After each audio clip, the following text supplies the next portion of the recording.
नमस्कार दोस्तों, बात करने वाले हैं कल के लिए मार्केट के लेवल्स के बारे में। कल कौन से ऐसे लेवल होंगे जो कि मार्केट को ऊपर जाने से रोक सकते हैं और कौन से ऐसे लेवल होंगे जो कि मार्केट को नीचे गिरावट में सपोर्ट काम कर सकते हैं। कुछ ऐसे सेलेक्टेड स्टॉक्स होने वाले हैं जिसमें नतीजे आए हैं और नतीजे के बेसिस पे कौन से अच्छे लेवल निकल के आते हैं, चाहे ऊपर के साइड हो या फिर नीचे के साइड हो।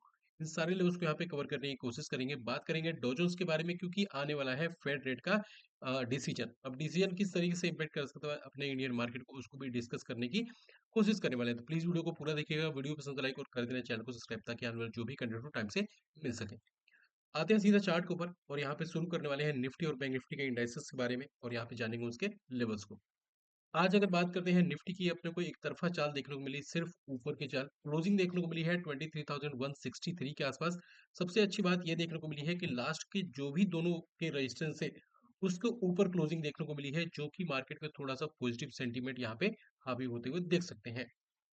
अब यहाँ पे अगर आते हैं कल के डे के लिए कौन से लेवल इंपॉर्टेंट हो सकते हैं, तो अगर यहाँ पे देखें तो याद होगा कल आपके साथ ही मैंने रेजिस्टेंस बताया था। और रेजिस्टेंस में अपने को जो भी अपने को डाउनसाइड देखने को मिली थी वो हो गई थी। एक सपोर्ट के आसपास से रिएक्ट भी कर दिया था मार्केट ने। आज किसी तरीके से अपने को डाउनफॉल उस तरीके से देखने को नहीं मिली। लेकिन अच्छी बात ये हुई है कि आज जो कल के रेजिस्टेंस है उसके ऊपर निफ्टी ने क्लोजिंग प्लस सस्टेन कर दिया है। अगर यूएस मार्केट में कुछ बड़ा अपने को बवंडर देखने को नहीं मिलता तो मुझे लगता है कि यहाँ से ऊपर की रैली देखने को मिलनी चाहिए। और यहाँ से एटलीस्ट अपने को 23,320 या फिर 23,400 तक के ऊपर के लेवल देखने को मिलने चाहिए। अब यहाँ पे देखें अभी के अकॉर्डिंग जो सपोर्ट निकल के आता है वो ये रेंज होने वाला है। जो अपना कल रेजिस्टेंस था वो बन जाएगा आज का सपोर्ट। तो पहला सपोर्ट निकल के आता है सीएमपी के अकॉर्डिंग, जो कि होगा 23,140 से लेकर 23,070 का लेवल। अगर यहाँ पे इसके नीचे फिसलना स्टार्ट करती है निफ्टी, सस्टेन करना स्टार्ट करती है, तो हो सकता है अपने को एक शार्प फॉल देखने को मिले, जो कि सीधा अपने को 22,980 और हो सकता है 22,000 के लोअर लेवल भी दिखाता हुआ दिखे। तो अगर बात करते हैं प्रॉपर सपोर्ट की, तो यहाँ पे निफ्टी के अंदर जो अगला सपोर्ट निकल के आता है, अगर ये लेवल टूटता है तो अपना अगला सपोर्ट निकल के आता है 22,900 से लेकर 22,850 का लेवल, जो कि सेकंड सपोर्ट होगा। और उसके बाद भी देखें तो अपने पास अच्छे खासा सपोर्ट यहाँ पे है, जो कि अगला सपोर्ट ये है। लेवल्स यहाँ पे हाईलाइट होते हुए दिख रहे होंगे और आखिरी सपोर्ट जो निफ्टी में बनता है वो होगा 22,740 से लेकर 22,630 का लेवल। मतलब अब अच्छी बात अपने को ये देखने को मिली है कि जो अपने पास सपोर्ट की कमी नजर आ रही थी निफ्टी के अंदर, अब यहाँ पे बैक टू बैक अच्छे खासे सपोर्ट यहाँ पे बन चुके हैं। मतलब अगर बड़ी गिरावट आती भी है तो अपने पास अच्छे खासे ऐसे सपोर्ट होंगे जो कि मार्केट को क्रैश होने से बचा सकती है। अब आते हैं रेजिस्टेंस लेवल के लिए। अब कल के डे में अगर बात करते हैं तो यहाँ पे पहला रेजिस्टेंस लेवल निकल के आता है, जो कि काफी इंपॉर्टेंट होगा निफ्टी के लिए। तो क्रॉस करना, सस्टेन करना काफी ज्यादा इंपॉर्टेंट होगा। तो लेवल निकल के आते हैं 23,420 से लेकर 23,320 का लेवल। मतलब ऑलमोस्ट 110 या फिर 100 का एक रेंज होने वाला है, जिसके बीच में मुझे लगता है दोबारा से एक सेलिंग आ सकती है। लेकिन बेटर होगा कि इस रेंज में अगर जाती है निफ्टी, थोड़ा सा लॉन्ग ट्रेड को अवॉइड करके चलेंगे। अब आते हैं हम लोग अगले रेजिस्टेंस के बारे में। अगला रेजिस्टेंस जो अपना निकल के आता है वो ये रेंज होने वाला है। ऑलरेडी आपके साथ ये मार्क करके भेजा हुआ है। तो अपना अगला रेजिस्टेंस होने वाला है 23,600 से लेकर 23,480 का लेवल। मतलब बैक टू बैक दो रेजिस्टेंस है। थोड़ा सा सचेत होकर ट्रेड करेंगे यहाँ पे। अब आते हैं सीधा बैंक निफ्टी के चार्ट के ऊपर। और बैंक निफ्टी की अगर बात करते हैं तो आज यहाँ पे भी अपने को अच्छी खासी रेंज देखने को मिली, अच्छी खासी खरीदारी देखने को मिली। और बैंक निफ्टी ने भी अच्छे खासे ऊपर के लेवल दिखाए। लेकिन अच्छी बात ये हुई कि निफ्टी ने आज अच्छा खासा अपने को परफॉर्म करता हुआ दिखा, जहाँ पे बैंक निफ्टी ने कल के रेंज के हाई के आसपास यहाँ पे ट्रेड करते हुए दिखी। अब क्लोजिंग देखने को मिली है 49,165 के आसपास। अगर बात करें कल के परफेक्ट लेवल्स के बारे में, तो इसके लेवल्स को डिस्कस करें उससे पहले एक छोटा सा रिक्वेस्ट है कि अगर आपने अभी तक हमारे चैनल को सब्सक्राइब नहीं किया तो प्लीज़ चैनल को सब्सक्राइब कर देना। और हमारे टेलीग्राम चैनल का लिंक इस वीडियो को डिस्क्रिप्शन बॉक्स में डाल दिया है, उसको भी जाके आप लोग चेकआउट कर सकते हैं। वहाँ पे डेली बेसिस पे अच्छी खासी रिसर्च आपके साथ शेयर की जाती है। जहाँ पे जो भी रिसर्च होती है फ्री ऑफ कॉस्ट होती है, तो उसको जाके चेकआउट कर लेना। वीडियो के डिस्क्रिप्शन बॉक्स में टेलीग्राम का लिंक हमने डाल दिया है। अब यहाँ पे देखें तो कल के डे के लिए जो रेजिस्टेंस निकल के आते हैं, सबसे पहले तो इंपॉर्टेंट ये अपना लेवल होने वाला है, जो कि यहाँ पे आप लोग देख पा रहे होंगे, दो रेड लाइन। इसको क्रॉस करना काफी ज्यादा इंपॉर्टेंट होगा बैंक निफ्टी के लिए। जो रेंज निकल के आता है वो अपना होने वाला है 49,250 से लेकर 49,160 का लेवल। इसके बीच में अगर फंसती है, जो कि अपना याद होगा कल का डे का जो अपना रेजिस्टेंस था उसको हमने मार्क करके भेजा था आपके साथ टेलीग्राम में। तो ये काफी इंपॉर्टेंट होगा इसको सस्टेन करना ऊपर की तरफ। और ऊपर सस्टेन करनी है तो दोबारा से एक अच्छा खासा सप्लाई जो निकल के आता है, जो कि रेजिस्टेंस का काम कर सकता है, बैंक निफ्टी को ऊपर जाने से रोक सकता है। तो कल के लिए एक प्रॉपर रेजिस्टेंस होने वाला है, अच्छी खासी खरीदारी आती है उस केस में, जो कि होगा 49,320 से लेकर 49,650 का लेवल। अब आते हैं हम लोग सपोर्ट लेवल के लिए। अगर यहाँ से गिरावट आती है, नॉर्मल गिरावट आती है, तो पहला सपोर्ट निकल के आता है 48,820 से लेकर 48,700 का लेवल होगा, जो कि परफेक्ट सपोर्ट निकल के आएगा। उसके बाद अगर गिरावट आती है तो यहाँ पे अगला सपोर्ट निकल के आता है, जो कि होगा 48,570 से 48,440 का लेवल होगा। और अगर बड़ी गिरावट आती है, बैंक निफ्टी सस्टेन करना स्टार्ट कर जाती है 48,430 के नीचे, तो हो सकता है आप लोग को एक गैप फिलिंग नजर आ जाए और सीधा अपने को 48,100 या फिर 47,920 तक के लोअर लेवल देखने को मिले। तो अपने पास ये सपोर्ट बाकी है। अब आप इसमें कंफ्यूज हो रहे होंगे कि खरीदारी कहाँ से करना है। सपोर्ट तो हमने बता दिया, रेजिस्टेंस बता दिया, खरीदारी यहाँ से करना है। अगर मार्केट इस रेंज में आती है या फिर इस रेंज में आती है, तो अपने को जाना है लोअर टाइम फ्रेम पे, मतलब 5 मिनट के टाइम फ्रेम पे जाना है। वहां पे एक थोड़े रेंज बनने का अपने को वेट करना है। अगर वहां पे रेंज बनने के बाद, अगर सपोर्ट के पास आती है मार्केट, रेंज बनने के बाद एक ब्रेकआउट टाइप का स्ट्रक्चर बनाता है, तो हम लोग जा सकते हैं कंफर्मेशन के साथ में कि वहां से दोबारा से एक बाइंग आ सकती है। लेकिन अगर किसी रेजिस्टेंस के पास जाती है मार्केट और वहां पे छोटे टाइम फ्रेम पे या तो किसी रेंज का ब्रेकडाउन होता है, या फिर अपने को देखने को मिलता है थोड़ा सा अपने को बियरनेस का साइन देखने को मिलते हैं, तो वहां पे भी हम लोग जा सकते हैं गिरावट के ट्रेड के साइड में। अब यह तो अपनी बात हो गई निफ्टी और बैंक निफ्टी के दोनों इंडेक्सेस के बारे में। आते हैं कुछ सेलेक्टेड स्टॉक्स के ऊपर और बात करते हैं उनके परफेक्ट लेवल के बारे में। अब यहाँ पे हम लोग बात करने वाले हैं, सबसे पहले अपने रडार पे आने वाला है बजाज फाइनेंस का काउंटर। काफी ज्यादा चर्चाओं में था ये स्टॉक, क्योंकि इसके रिजल्ट आने वाले थे और रिजल्ट जो आए हैं वो कुछ ना ही हम लोग बोलेंगे खराब है और ना ही बोल सकते हैं कि बहुत ज्यादा बढ़िया है। यहाँ पे रिजल्ट देखेंगे, स्क्रीन पे आपको डिस्प्ले हो पा रहा होगा। बजाज फाइनेंस के क्वार्टर 3 के रिजल्ट आए हैं, जिसमें प्रॉफिट अपने को लगभग 7% का इजाफा देखने को मिला है क्वार्टरली बेसिस पे। अब लोन लॉसेस की बात करते हैं, तो प्रोविजन जो है इन्होंने किया है, उसको इन्होंने इंक्रीज किया है, जो कि कंपनी के लिए थोड़ा सा नेगेटिव होगा। ग्रोस एनपी की बात करते हैं तो इसमें भी इजाफा देखने को मिला है, मतलब इन्होंने ये सोचा है कि इनको कुछ पैसे यहाँ पे डूब सकते हैं, तो ये थोड़ा सा कंपनी के लिए नेगेटिव है। अब अगर कंपनी ने कुछ अच्छी कमेंट्री कर रखी होगी, तो मुझे लगता है एक कल गैप अप होना चाहिए। और अगर होता है गैप अप, अपने को मिलता है इस रेंज के आसपास, जो कि होगा 8190, 8190 से लेकर 8056 या फिर हो सकता है 8060 का लेवल। इसके बीच में अपने को अगर देखने को मिलता है या फिर अपने को 8000 के आसपास भी देखने को मिलता है, इस रेंज को हम लोग इस तरीके से भी मार कर चल सकते हैं और ओरिजिन के लिए यहाँ भी मार करके चल सकते हैं। तो अगर यहाँ पे भी देखने को मिलता है, तो डेफिनेटली अपने को जाना चाहिए कंफर्मेशन के साथ में एक पुट के साइड में, क्योंकि मुझे लगता है कि यहाँ पे अगर बड़ा गैप अप होता है तो सस्टेन नहीं कर पाएगा। तो काफी ज्यादा बढ़िया होगा कि अगर यहाँ पे एक गैप अप मिल जाए, तो अपने को अच्छा खासा ट्रेड मिलेगा डाउन साइड का। तो इसको रडार में चलना है, यहाँ पे एक बहुत अच्छी खासी अपॉर्चुनिटी बन सकती है पुट के साइड में, तो इसको रडार में चलना है, लेकिन खुद की रिसर्च कर लेना। किसी को भी इस तरीके से फॉलो मत करना कि आपका सारा कैपिटल वाइप आउट हो जाए। एक बार खुद का कंफर्मेशन लेना, और किसी के बोलने पे किसी कोई भी ट्रेड यहाँ पे प्लान मत करना। अब बात करते हैं, अगर यहाँ पे सेलिंग आती है, अगर गैप डाउन देखने को मिलता है, तब क्या करना है। अगर गैप डाउन देखने को मिलता है, तो अपने पास प्रॉपर जो सपोर्ट पहला ये होगा, और ये एक रेंज निकल के आएगा। रेंज जो निकल के आता है वो होगा 7100 से लेकर 7385 का लेवल। तो इसमें दो रेंज निकल के आते हैं इसी के अंदर, जो कि पहला रेंज होने वाला है यहाँ से यहाँ तक, 7380 से लेकर 7250 का।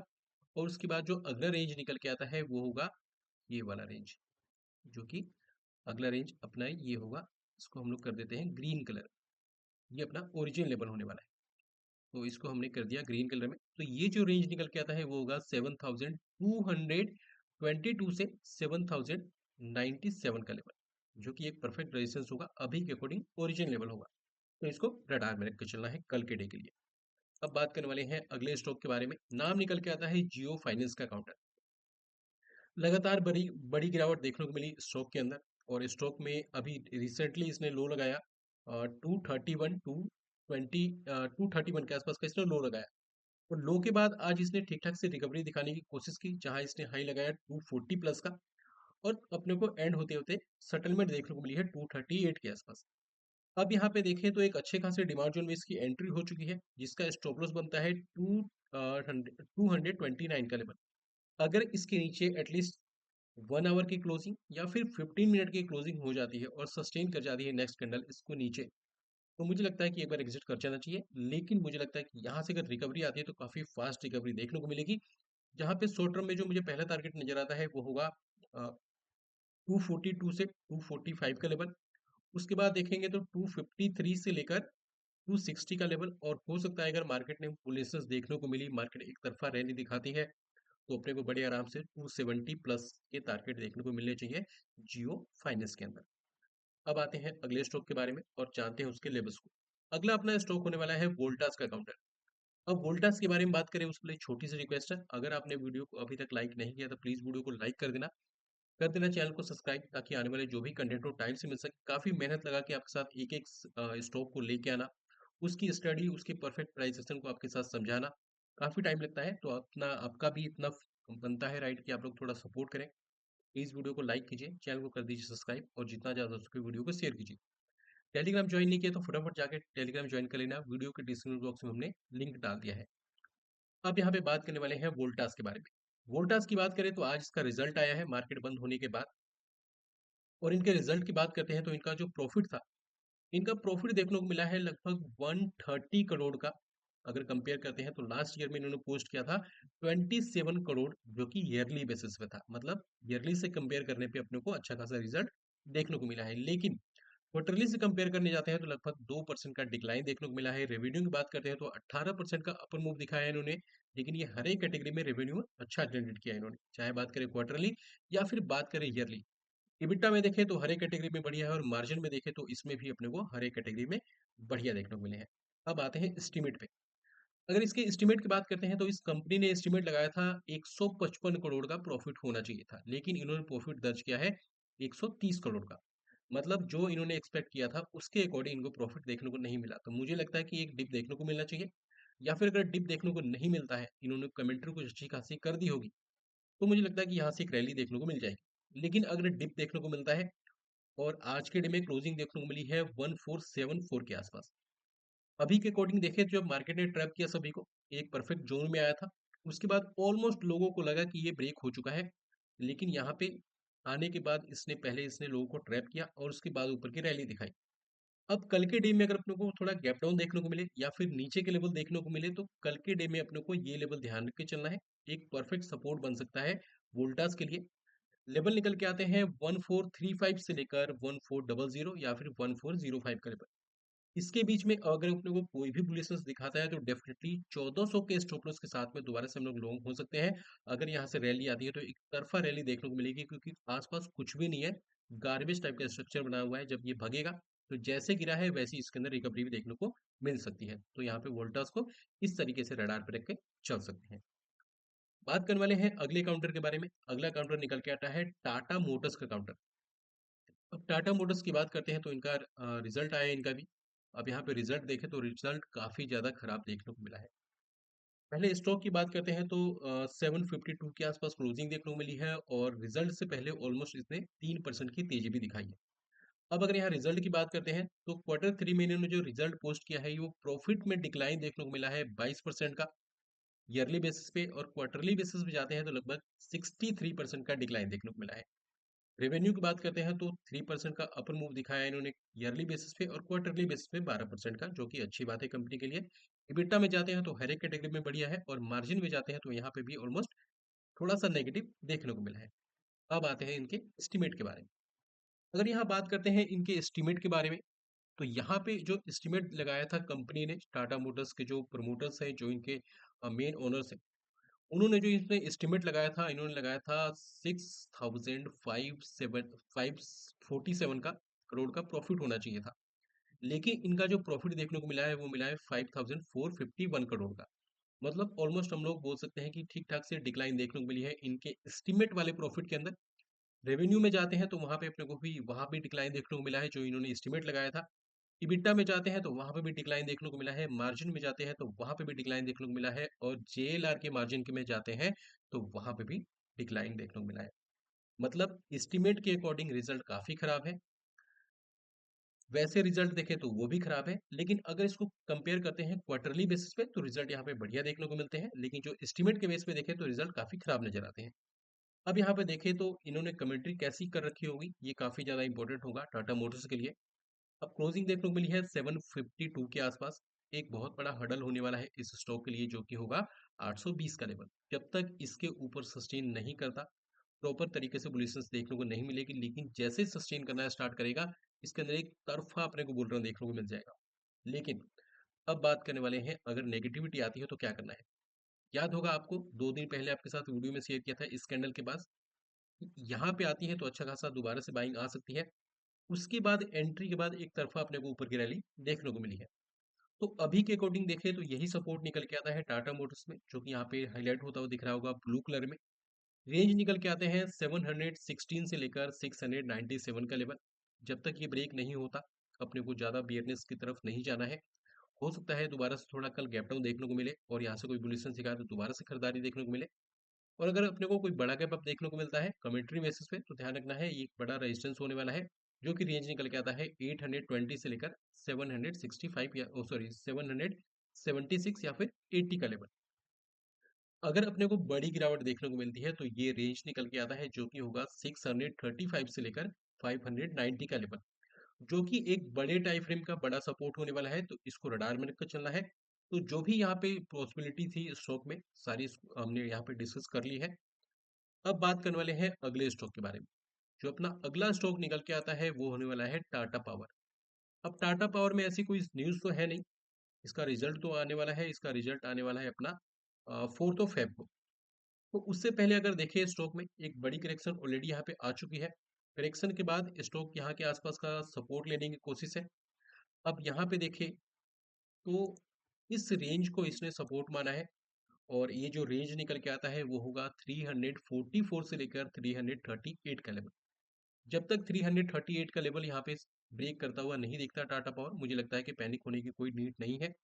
लेकिन जैसे सस्टेन करना स्टार्ट करेगा कल आज के हाई के ऊपर, जो कि होगा 352.50 का लेवल, अगर सस्टेन करता है तो मुझे लगता है कि शॉर्ट टर्म में जो पहला टारगेट होगा वो होगा 357 का।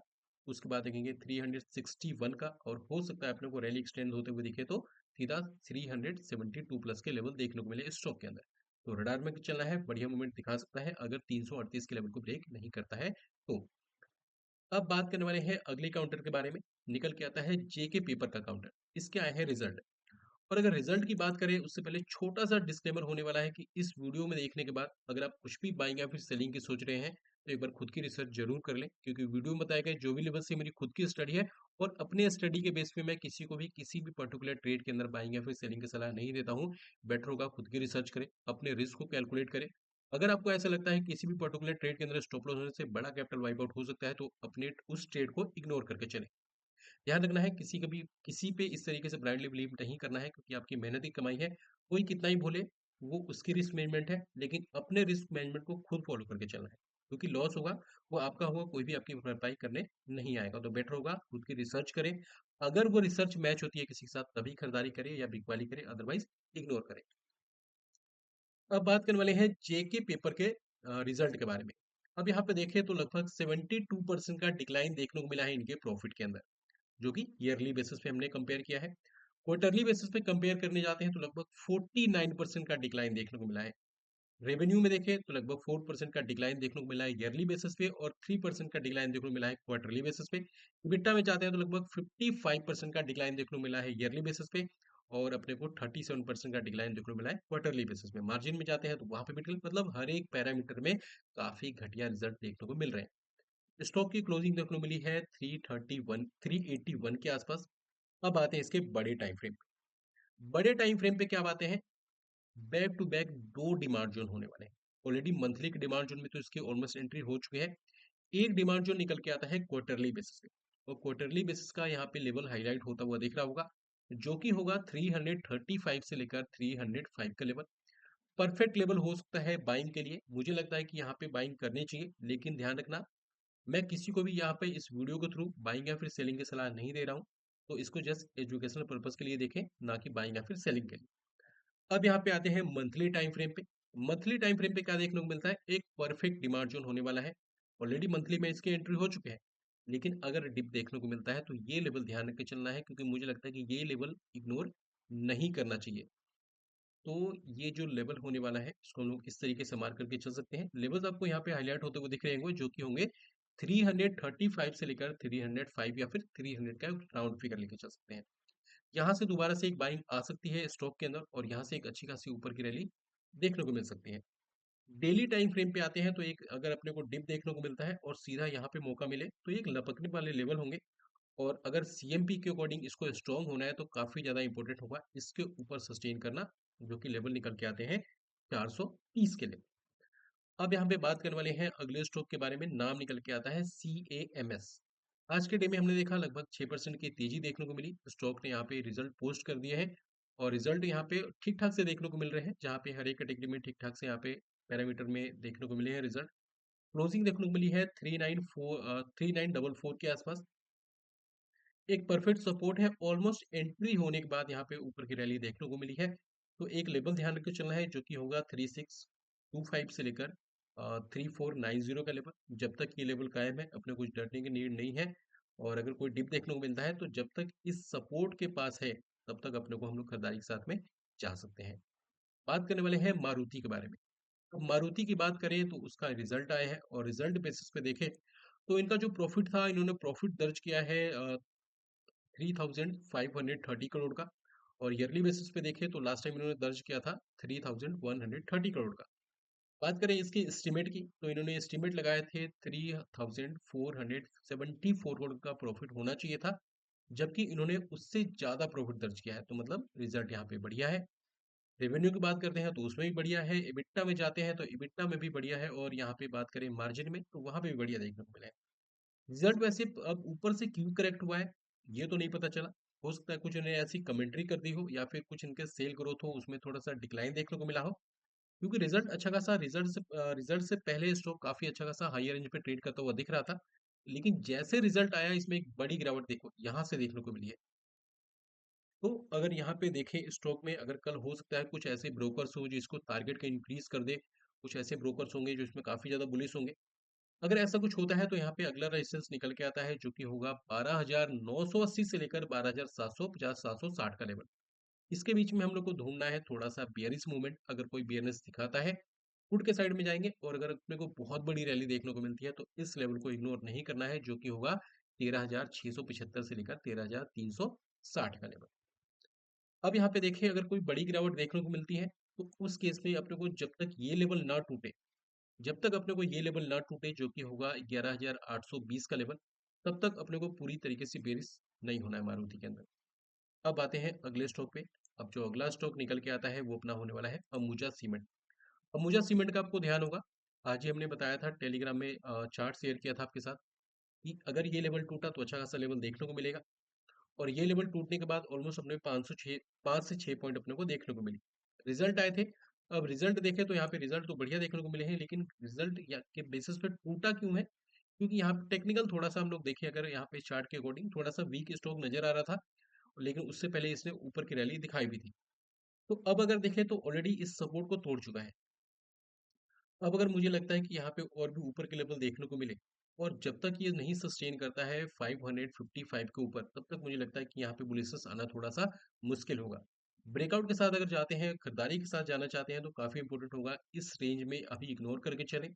रेंज निकल के आते हैं 585 से लेकर 563 का लेवल, जो कि खरीदारी के लिए उचित लेवल नहीं हो सकता है। मुझे लगता है कि थोड़ा वेट एंड वॉच करना चाहिए 590 के ऊपर सस्टेन करने का। अगर यहाँ से गिरावट आती है तो पहला जो टारगेट निकल के आता है अंबुजा सीमेंट में वो होगा 512 का पहला टारगेट होगा। उसके बाद देखेंगे 495 तक के लोअर लेवल देखने को मिल सकते हैं, और यहीं पे एक निकल के आता है अगला सपोर्ट, जो कि अंबुजा सीमेंट को हो सकता है थोड़ा बायर्स के लिए फेवर कर सकता है, जो कि होगा 497 से लेकर 490 का एक परफेक्ट लेवल होगा, जो कि अभी के अकॉर्डिंग बढ़िया सपोर्ट नजर आता है। बात करने वाले हैं अगले स्टॉक के बारे में। अगला स्टॉक निकल के आता है जीएमआर पावर। अब अगर जीमा और पावर की बात करते हैं तो इनके रिजल्ट आए हैं। रिजल्ट की बात करते हैं तो लगभग 106 करोड़ का यहाँ पे डिक्लाइन देखने को मिला है, जबकि इन्होंने ईयरली बेसिस पे लास्ट टाइम पोस्ट किया था प्रॉफिट 45 करोड़ का। अगर बात करते हैं इसको कंपेयर करने जाएंगे हम लोग क्वार्टरली बेसिस पे, तो लास्ट टाइम इन्होंने पोस्ट किया था 255 करोड़ का प्रॉफिट, और यहाँ पे 106 करोड़ का लॉस। तो थोड़ा सा यहाँ पे नेगेटिव देखने को मिले हैं, लेकिन अगर रेवेन्यू में आते हैं तो हर एक पैरामीटर में बढ़िया है। इबिट्टा में जाते हैं तो एक पैरामीटर में बढ़िया और क्वार्टरली में घटिया। अब जाते हैं मार्जिन में, तो यहाँ पे मार्जिन में भी अपने को थोड़ा सा डिक्लाइन देखने को मिला है ईयरली बेसिस पे, वो क्वार्टरली पे ठीक ठाक देखने को मिला है। अब यहाँ पे देखें तो स्टॉक का क्लोजिंग देखने को मिला है 108 के आसपास। अभी के अकॉर्डिंग देखें तो बहुत अच्छा खासा सपोर्ट निकल के आता है, जो कि होगा 101 से लेकर 96 का लेवल। अगर यहाँ पे कोई डिक्लाइन देखने को मिलता है तो एक हम लोग एक स्टॉप लॉस के साथ में जा सकते हैं 96 के प्रॉपर स्टॉप लॉस के साथ में। ऊपर हो सकता है दोबारा से अपने को रिकवरी यहाँ पे आते हुए देखिए स्टॉक के अंदर। बात करने वाले हैं अगले स्टॉक के बारे में। अगला स्टॉक निकल के आता है एसआरएफ का काउंटर। एसआरएफ की अगर बात करते हैं तो इसके रिजल्ट यहाँ पे ठीक ठाक से देखने को मिले हैं और रिजल्ट से पहले ही स्टॉक ने अच्छी खासी रैली दिखा दी है। रिजल्ट से पहले इसने लगभग 3% की तेजी दिखाई और यहाँ पे हमने देखा कि क्लोजिंग अपने को देखने को मिली है 2664 के आसपास। अब ध्यान रखना है लास्ट टाइम भी इसमें कुछ ऐसी न्यूज आई थी और न्यूज बेसिस में काफी बड़े गैप अप देखने को मिले थे। सीधी कैंडल यहाँ से यहाँ अपने को देखने को मिली थी। तो एक लेवल ध्यान रखिए चलना है जो कि होगा 2710 का लेवल। जब तक उसके ऊपर सस्टेन ना करे मुझे लगता है खरीदारी के साथ नहीं जाना चाहिए। हो सकता है ट्रैप करता हुआ दिखे। लेकिन अगर अपने को कोई बड़ा गैप अप देखने को मिल जाए कल के डे में तो ध्यान रखना है अपने को इस लेवल को, जिसको मैं इस तरीके से मार्क कर दूंगा और आप लोग कल इसको रडार में रखकर चलना। ये लेवल अपना होने वाला है जो कि होगा 2866 से लेकर 2788 का लेवल। इसके बीच में अगर जाता है तो मुझे लगता है कि हम लोग थोड़ा सा बियरेंस के साथ में जाएंगे। थोड़ा सा कंफर्मेशन लेने के बाद हम लोग पुट के साइड भी आ सकते हैं। अब इसकी बात करते हैं रिजल्ट के बारे में। अब इसके रिजल्ट की अगर बात करते हैं तो रिजल्ट क्या देखने को मिला है, इनका जो प्रॉफिट था 7% का अपने को अपर मूव देखने को मिला है इनके प्रॉफिट में ईयरली बेसिस पे। क्वार्टरली बेसिस पे जाते हैं तो लगभग 35% का अपर मूव देखने को मिला है। रेवेन्यू में जाते हैं तो हर एक पैरामीटर में बढ़िया, एबिटा में जाते हैं तो हर एक पैरामीटर में बढ़िया और मार्जिन में जाते हैं तो थोड़ा सा माइनर डिक्लाइन देखने को मिला है। तो स्टॉक ऑलरेडी ऊपर के रेंज में ट्रेड करता हुआ दिख रहा है। जब तक 2710 के ऊपर सस्टेन ना करे थोड़ा सा रिस्की हो जाएगा। और अभी के अकॉर्डिंग देखें तो बहुत बढ़िया सपोर्ट निकल के आता है जब तक ये लेवल नहीं टूटता, जो कि होगा 2480 का लेवल। जब तक ब्रेक नहीं होता आराम से बने रहिए, लेकिन जब ये ब्रेक करेगा सीधा अपने को ये स्टॉक यहाँ तक फिसलता हुआ दिखेगा, जो कि 2370 के लेवल होंगे नीचे के। अब बात करने वाले हैं अगले स्टॉक के बारे में। अपना अगला स्टॉक निकल के आता है अदानी पोर्ट का काउंटर। अदानी पोर्ट की बात करें तो इसका भी शायद रिजल्ट कल आने वाला है और रिजल्ट से पहले देखें तो ऑलमोस्ट अच्छे खासे सपोर्ट के आसपास है। ठीक ठाक से रैली दिखाने की कोशिश है। क्लोजिंग देखने को मिली है 1096 के आसपास। जब तक ये लेवल ब्रेक नहीं करता जो कि लेवल होगा 1055 या फिर 1050 का लेवल, जब तक ब्रेक नहीं करता अपने को बेयरिश नहीं होना है। लेकिन अगर ये सस्टेन करना स्टार्ट करता है कल के डे में जो कि लेवल होगा 1115 का लेवल, अगर सस्टेन करता है ऊपर की अच्छी खासी रैली देखने को मिल सकती है। रडार में रखकर चलना है अदानी पोर्ट को। अदानी पावर की बात करते हैं तो इसका भी रिजल्ट देखने को मिला है। रिजल्ट में देखें तो ठीक ठाक सा इजाफा देखने को मिला है। इन्होंने 3060 करोड़ का प्रॉफिट दर्ज किया है और लास्ट टाइम इन्होंने पोस्ट किया था 2738 करोड़ का प्रॉफिट ईयरली बेसिस पे। रेवेन्यू में आते हैं तो यहाँ पे अच्छी खासी उछाल, इबिटा में जाते हैं तो वहाँ पे उछाल और मार्जिन में जाते हैं तो वहाँ पे भी अपने को ठीक ठाक सा अपवर्ड मूव देखने को मिला है। स्टॉक में क्लोजिंग देखने को मिली है 522 के आसपास। एक लेवल होगा जो कि होगा 540 का, 538 का। जब तक इसके ऊपर सस्टेन नहीं करता मुझे लगता है थोड़ा रिस्की हो जाएगा सस्टेन करना ऊपर। और सस्टेन करने पे अपने को ठीक ठाक से रैली देखने को मिलेगी जहां पे शॉर्ट टर्म में टारगेट होंगे 570-72 का पहला टारगेट होगा, 598-90 का दूसरा टारगेट होगा और उसके बाद ये जो लेवल निकल के आता है जो कि होगा 628 से लेकर 605 का लेवल, थोड़ा सा रिस्की होगा बायर्स के लिए। अब बात करने वाले हैं दीपक फर्टिलाइजर के बारे में। दीपक फर्टिलाइजर के रिजल्ट आए हैं और रिजल्ट यहाँ पे काफी बढ़िया देखने को मिले हैं। जहाँ पे इन्होंने लास्ट ईयरली बेसिस पे इन्होंने पोस्ट किया था प्रॉफिट 280 करोड़ का, वहीं पे इन्होंने पोस्ट किया है इस टाइम 488 करोड़ का प्रॉफिट, मतलब ऑलमोस्ट डबल प्रॉफिट यहाँ पे इन्होंने दर्ज किया है। उसी बेसिस पे स्टॉक ने भी अच्छी खासी रैली दिखाई है, लगभग 16% के ऊपर की रैली दिखाई है और एक बड़े रेंज को फाइनली ब्रेकआउट कर दिया है। तो अभी के अकॉर्डिंग देखें अगर कोई डिप देखने को मिलता है तो हम लोग डेफिनेटली 1190 तक या फिर देखें तो 1150 तक हम लोग एड ऑन करके चल सकते हैं। इस केस में जो स्टॉप लॉस होगा वो होगा 1065, सॉरी 1060 या फिर 1050 का एक परफेक्ट सपोर्ट होने वाला है, जो अपना निकल के आता है बढ़िया सपोर्ट अपना स्टॉप लॉस। कुछ क्वांटिटी सीएमपी ऐड ऑन करके चल सकते हैं। टारगेट की बात करते हैं तो पहला टारगेट होगा 1350 का, अगला टारगेट होगा 4100 और 4120 तक के टारगेट ऊपर के देखने को मिल जाएंगे। अब यहाँ पे बात करने वाले हैं बर्जर पेंट के बारे में। वीडियो थोड़ी सी लंबी हो रही है क्योंकि काफी बड़े रिजल्ट आए हैं और रिजल्ट बेसिस पे कुछ स्टॉक को हमने सेलेक्ट किया है। तो वीडियो को आराम से देखना, कुछ ना कुछ सीखने को जरूर मिलेगा। और अगर आपने अभी तक देखा है प्लीज वीडियो को लाइक और चैनल को कर देना सब्सक्राइब। बात करने वाले हैं बजट पेंट के बारे में। बजट पेंट ने फाइनली ऊपर के लेवल से गिरावट दिखाई है और एक ये लेवल ध्यान रख के चलना है अपने को, जो कि इस तरीके से हम लोग मार्क करेंगे। कल के डे में अगर कोई भी अपने को अपर मूव देखने को मिले, रिटेस्ट टाइप का स्ट्रक्चर देखने को मिले, 473 475 के आसपास अपने को दोबारा से बजट पॉइंट ऊपर के लेवल देखने को मिले, वहां से अपने को जाना है लोअर टाइम फ्रेम पे। कोई भी अपने को बियरनेस का साइन दिखाता है, डेफिनेटली पुट के साइड में जाना चाहिए। एक अच्छा खासा अपॉर्चुनिटी बन सकता है बजट पॉइंट में नीचे की साइड में। अभी भी देखें तो यहाँ पे जो पहला टारगेट होगा वो होने वाला है 451 का, और हो सकता है 444 के भी लोअर लेवल देखने को मिले। तो जब तक ये लॉन्ग अपने को सस्टेन नहीं करता 486 के ऊपर, अपने को खरीदारी के साथ में नहीं जाना है। बात करने वाले हैं डाबर के बारे में। अब डाबर के शायद कल नतीजे हैं, जी हाँ कल नतीजे हैं, और नतीजों से पहले स्टॉक में थोड़ा सा करेक्शन देखने को मिला ऊपर के लेवल से। बार बार हर एक वीडियो में आपके साथ ये लेवल मैंने शेयर किया है, और इस लेवल को ध्यान में रख के चलना है क्योंकि अभी तक सस्टेन नहीं कर पाया है एक बार भी। तो 535 का एक परफेक्ट रेजिस्टेंस होने वाला है डाबर में, जब तक इसके ऊपर सस्टेन ना करे क्लोजिंग के बाद लॉन्ग नहीं होना चाहिए। अगर गिरावट आती है रिजल्ट बेसिस पे तो एक परफेक्ट सपोर्ट तो अपना ये लेवल होगा, जो कि होगा 510 से लेकर 500 का एक परफेक्ट सपोर्ट होगा। लेकिन अगर गिरावट आती भी है तो इस केस में जो इसका अगला सपोर्ट है इसका वेट करता हुआ दिख रहा है, जो कि अपना रेंज निकल के आता है, जो इसका रेंज निकल के आता है 497 से लेकर 488 का लेवल। तो इसको अपने को रडार में रख के चलना है, क्योंकि ये एक बढ़िया सपोर्ट होगा इसके लिए। अ, तो ये इसका बढ़िया सपोर्ट होगा, यहाँ से हम लोग दोबारा से लॉन्ग प्लान कर सकते हैं। बात करने वाले हैं एक ऐसे स्टॉक के बारे में जिसकी बड़ी हिस्ट्री तो नहीं है, लेकिन अगर यहाँ से चलता है तो एक बड़ी रैली देखने को मिलेगी। नाम होने वाला है नीवा बूपा हेल्थ इंश्योरेंस। आज के डे में क्लोजिंग देखने को मिली है अपने को 80.57 के आसपास। एक ट्रेंड लाइन का ब्रेकआउट कर सकता है, तो क्योंकि ये 1 2 3 टाइम ये टेस्टेड हो चुका है। बात करें तो एक प्रॉपर जो सपोर्ट निकल के आता है वो होगा 72 73 का क्लोजिंग बेसिस पे। जब तक वहां पे क्लोजिंग नहीं होता, सस्टेन नहीं करता, अपने को पूरी तरह से बेरिश नहीं होना है। लेकिन जब ये ब्रेकआउट होगा तो खुले आसमान होंगे, मतलब एक अच्छे खासे ऊपर के लेवल देखने को मिलेंगे। पहला टारगेट होगा 88 90 का, उसके बाद देखेंगे 93 95, और हो सकता है अपने को 99 और 100 प्लस के लेवल देखने को मिले। तो रडार में चलना है, बढ़िया मूवमेंट दिखा सकता है इसके ऊपर, जो कि लेवल होगा 84 85 का लेवल। बात करेंगे इस वीडियो के लास्ट स्टॉक के बारे में, जो कि होने वाला है कमिंस इंडिया। कमिंस इंडिया आपके साथ ये सपोर्ट बताया था लास्ट टाइम, प्रॉपर इसमें एंट्री मिलती है और आज एक अच्छी खासी रैली देखने को मिली है। क्लोजिंग देखने को मिली है 2848 के आसपास। कोई डिप देखने को मिलता है तो ये लेवल अपने को चूकना नहीं है, जो कि अपने को 2730 से लेकर 2660 का एक लेवल होगा। जाना है कंफर्मेशन के साथ में ही, क्योंकि यहाँ पे काफी बड़ी गिरावट है। मार्केट किस तरीके से रिएक्ट कर जाए, क्योंकि बजट भी आता हुआ दिख रहा है। तो यहाँ पे कोई भी बियर अपने को बुलिशेस दिखाता है, दोबारा से खरीदारी के साथ में जा सकते हैं। अभी के अकॉर्डिंग देखें तो शॉर्ट टर्म का जो टारगेट होने वाला है वो होगा 2880 85 का।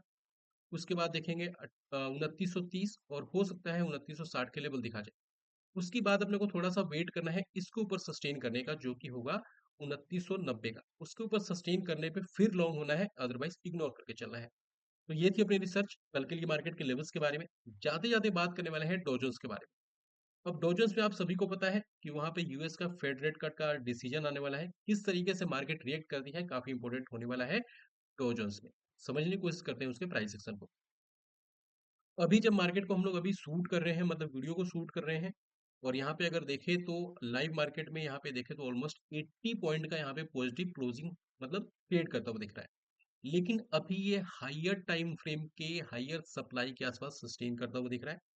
तो जब तक डॉ जोन्स इसके ऊपर सस्टेन ना करे, जो कि होगा 45,100, ध्यान रखना लेवल को, ध्यान रखना है 45,100 का लेवल, जब तक उसके ऊपर क्लोजिंग सस्टेन ना हो जाए, मुझे लगता है कि लॉन्ग होना थोड़ा सा रिस्की हो सकता है, क्योंकि यहाँ से सेलिंग एक तरफा देखने को मिलेगी, और हो सकता है अपने को सीधा 44,150 या फिर अपने को दोबारा से 43,900 या फिर 950 के लोअर लेवल देखने को मिले। तो सचेत होकर ट्रेड करना है। इसके ऊपर क्लोजिंग चाहिए और सस्टेन होना चाहिए, अदरवाइज ये सप्लाई ने बहुत बड़ा डाउनफॉल दिया है। ऐसा ना हो कि दोबारा से एक बड़ा डाउनफॉल देखने को मिल जाए।